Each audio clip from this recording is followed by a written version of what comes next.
Well, good evening, everyone, and welcome to the Raymore City Council work session for Monday, November the 18th, 2024. There's several items on our agenda this evening to discuss, the first of which is our inspection program, and I'll turn it over to Mr. Fearborn.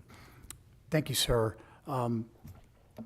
We have realized that we have a discrepancy between the two departments that are sitting at the end of the table concerning the difference between what I'll call our building inspection process and our site inspection process. And it's revealed a little bit of a problem that is being manifested with the developers over time. And so I'm going to turn it over to Mr. Salisbury to kind of explain the problem, and then we're going to have a recommendation and request to the council. Thank you very much, Mr. Fearborn. I'm going to do my best to let David rest tonight and not have to use his voice. So, yeah, like he said, we're looking for feedback on what we're going to call Public Works reinspection. So this would be new to Public Works, but not to the city. Building inspection does that. They charge a $55 reinspection fee after their initial inspection, then a reinspection. So frequently we will get builders who will call us out to do an inspection on all the city utilities. They will fail that inspection. They'll give them a list, say, hey, fix these 10 things, and then we'll come back out and re-inspect it. They will come back out a day or two later after they've called in for a reinspection.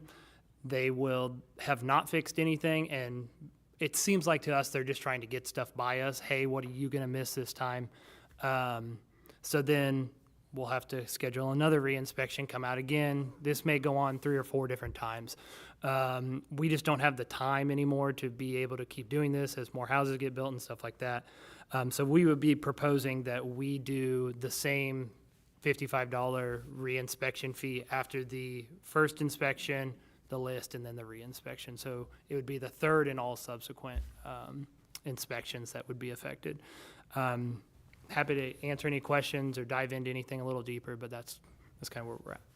It's a pretty simple thing. So on the development services side, when Mr. Warner is going out as the building official and doing his inspections, we already have, if you get called out after the second time for those, there's a $55 fee that they pay the permit fees up front that includes that. And the reason that they do, and for the public works side of this, we would propose the third visit is because there are those folks who ask us out, we tell them, hey, you've missed on this and this and this, and legitimately they try to fix them. But so when we come in on that second one, we go in on the first one, we tell them to fix it. We got to go out the second time, and they've legitimately fixed all that. We don't want to be charging them on that second one when it's a legitimate, fair mistake. When we get to the third ones, 2 things are happening. On the one hand, they are hoping to play mom against dad, and the inspector that's coming out for the third one isn't the inspector who was there for the second one, and so they're going to be able to get it past them, and we see that not a majority of the time, but a good enough percentage that we can bring it up. The second item that comes up is they try to use us to be their grade card.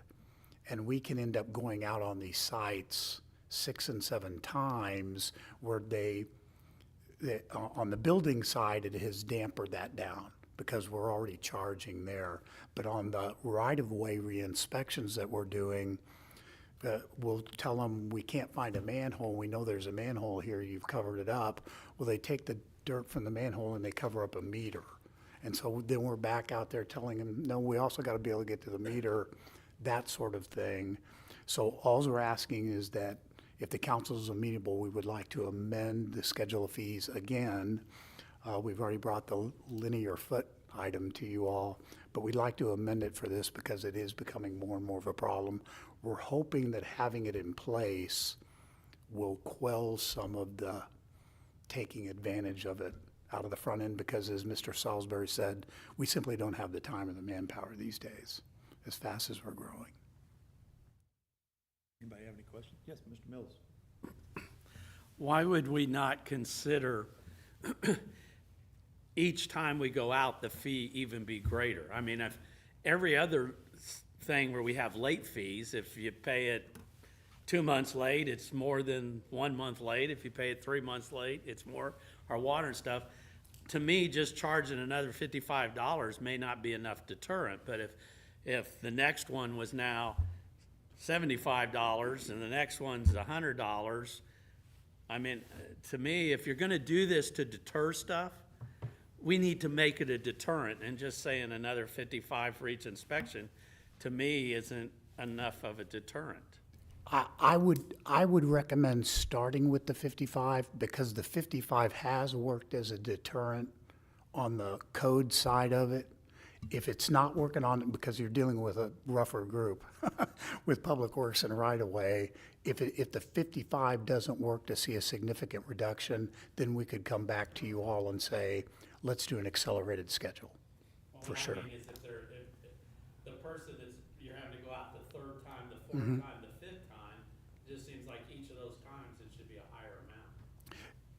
And I would agree if the 55 doesn't work. Again, what we're looking for with the 55 is compliance, because we just don't, what we're trying to do is get away from even having to go out the third and fourth time at this point. We just like to get there.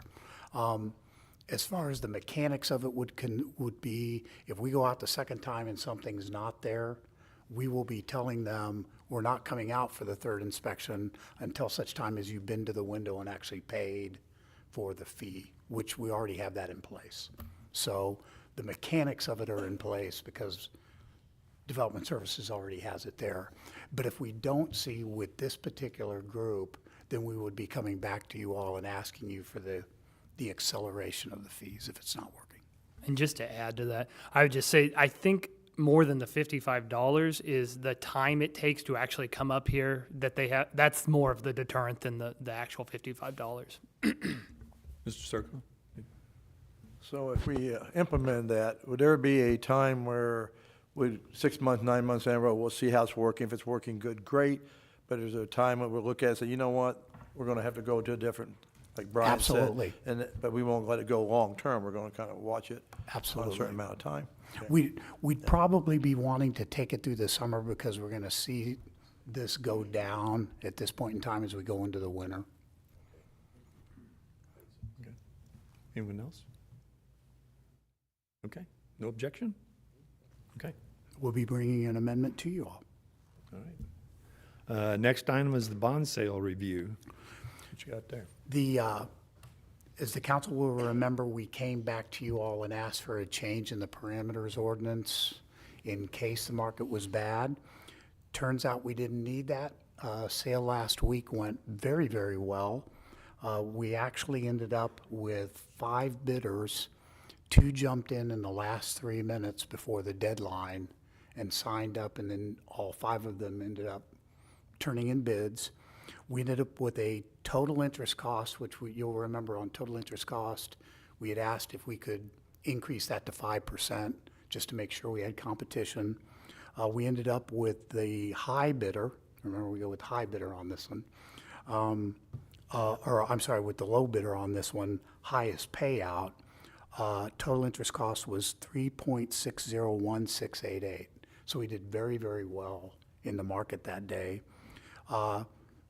They sold at a premium, so we will have an additional $442,134 to go towards transportation projects. Again, just a reminder, the original total on the drawdown on this was $5,515,000, so a considerable percentage over and above that in premium. The closing is now scheduled for December 3rd. Received the closing documents for my review this afternoon at about 3, and they look good. I'm not completely through with them yet. So we will be, and we've already structured the investment portfolio for what we're going to be doing with that $5,900,000 now.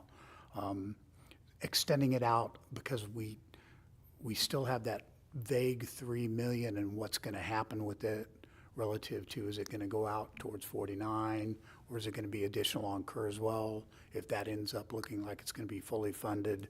So we're going to be able to structure those out a little bit longer than we would normally do, or I am normally comfortable with.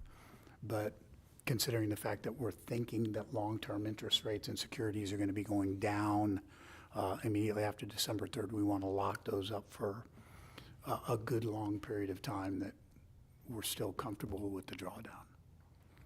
That concludes staff report on that item, sir. Anybody have any questions about Don's bonds sales? Okay.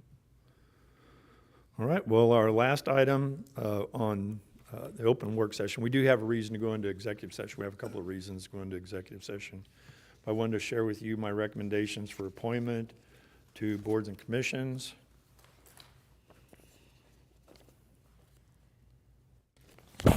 Those three there. Three over here. On to one of these myself here. As you see, we have a lot of seats that are being vacated due to expiration. Most of them are reappointments. Two of them are new appointments. One is is like an elevation to planning and zoning from Board of Adjustment, which vacates the position on the Board of Adjustment, and a new appointment there.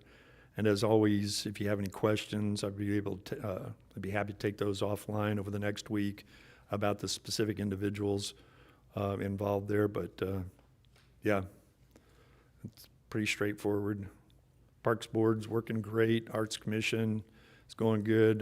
Get a little new input on planning and zoning and Board of Adjustments. We've had a lot of luck here of late with people volunteering. I don't know if those members from Ward 3 saw that Mr. Crass has actually volunteered to serve on a commission. So we're hoping that we can include him in the very near future. But anyway, the applications that are attached are the ones that are new. One's not so new, but he is going to a different assignment within the appointment. So if you have any questions, please give me a holler, okay? Yes, Mr. Barber? Thank you, Mayor. Do we have everything filled with all of our boards? I know we had some open spots. We do not. Okay. And specifically on the Park Board, we have one vacancy on the Arts Commission still. And the Park Board, we have two, and all of those are at-large positions. Okay. And you'll note in here, the reason on the Park Board that you see the third individual that's on here, we are changing at-large to Ward 3 to hopefully get a bigger pool of folks where we could draw from any one of the 4 wards for the vacancy. Okay. Okay, well, if there's no questions on that particular item, I will move on to other. Does anybody have anything they'd like to bring up at the meeting this evening under other? If not, I'll look for a motion to go into executive session. Mr. Mayor, Mr. Holman, I move that we move into executive session to discuss litigation matters as authorized by state statute 610.021 subsection 1, and personnel matters as authorized by state statute 610.021 subsection 3. thank you, sir. Is there a second? Yes, I'll second. Motion been made and seconded to move into executive session. Could I have the roll call, please? Councilmember Mills, Yes. Councilmember Baker, Yes. Councilmember Circo, Yes. Councilmember Burke, Yes. Councilmember Engert, Yes. Councilmember Barber, Yes. Councilmember Holman, Yes. Councilmember Abdelgawad. Yes. We'll now move into executive session. And you'll be happy to know that you're going to be going about 20 degrees colder for those of you who like to stay awake. Unfortunately, we tried to get the heat up in there and it's just not working.